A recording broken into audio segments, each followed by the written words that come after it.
বৃষ্টির ফোঁটা মিশে থাকা একগুচ্ছ কদম দিলেই তো হয়। লজ্জিত ঠোঁটে ভালোবাসি বলার ঝামেলাটা তবেই মিটে যায়। শুভ্রতার চাদর জড়ানো কাঠগোলাপের ছবি তুলে খামে ভরে পাঠিয়ে দিলেই তো হয়। কাগজ আর কলম নিয়ে পৃষ্ঠার পর পৃষ্ঠা ছিঁড়ে ভালোবাসি লেখার ঝামেলাটা নাই পারয়। মাটির পরশ লেগে থাকা ঝরে পড়া শিউলি ফুল কুড়িয়ে দরজার বাইরে ভোরবেলা রেখে গেলেই তো হয়।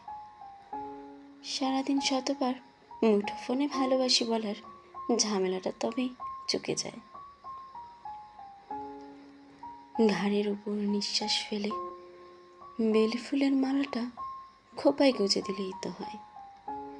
কানের কাছে মুখ নিয়ে ভালোবাসি বলার ঝামেলাটা তবেই নিমেষেই উবে যায়। যদিও খুঁজে খুঁজে ফুল নিয়ে আসাটাও একটা ঝামেলা হয়ে যায়, তার চেয়ে রোজ চোখে চোখ রেখে মিনিট খানেক মুখোমুখি বসলেই তো হয়। সময়ে অসময়ে ভালোবাসি বলার ঝামেলাটা তবেই দূর হয়ে যায়।